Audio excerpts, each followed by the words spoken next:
धुंधकारी ने एक सच्ची बात कही अपने भाई से कि भैया अहम भ्राता त्वदीयोस्मि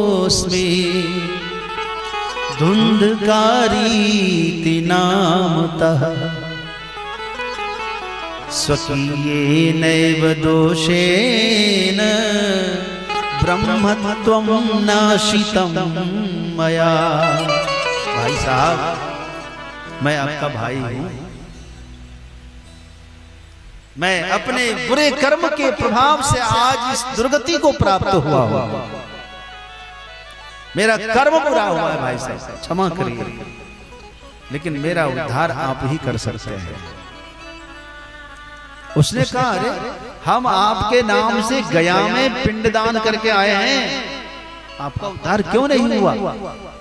तब धुंधकारी कहता है गया श्राद्ध शतेनापि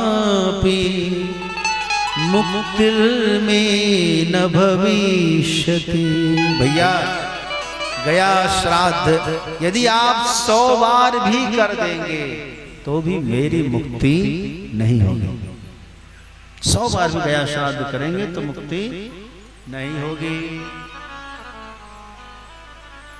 जरा सोचिए, भागवत पुराण, शिव महापुराण, देवी भागवत, मार्कंडेय पुराण, नारद पुराण, बृहन्नारद पुराण, जितने पुराण हैं सभी पुराणों में लिखा है कि गया श्राद्ध करने से जीवात्मा को मुक्ति मिलती है।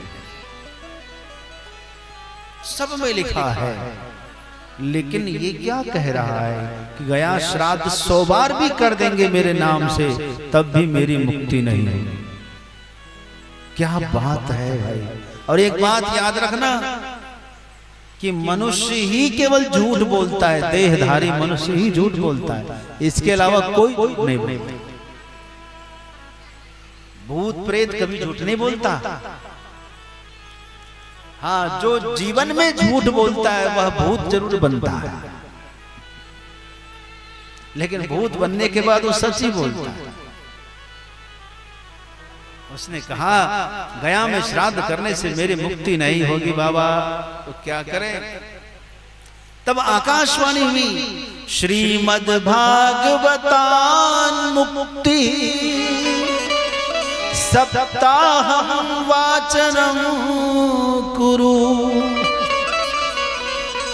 श्रीमद् भागवत से मुक्ति होगी, सप्ताह का आयोजन करिए। अच्छा, उस समय गोकर्ण ने पूछा था कि भाई साहब आपकी मुक्ति गया श्राद्ध से क्यों नहीं हुई, उत्तर दीजिए।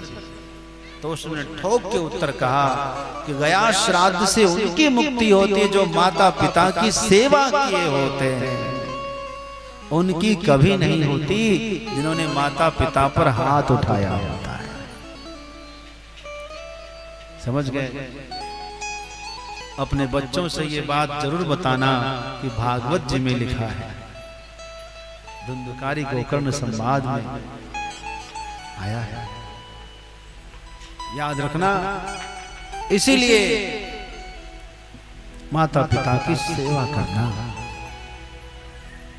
उनके हाथ उठाना तो दूर की बात है, उनसे जवाब सवाल भी नहीं होना चाहिए, उत्तर प्रत्युत्तर भी नहीं होना चाहिए, जिसको आजकल क्या कहते हैं बहसबाजी नहीं करना, कभी नहीं। अनुकूल है तो जी, अनुकूल नहीं है तो मौन। क्या?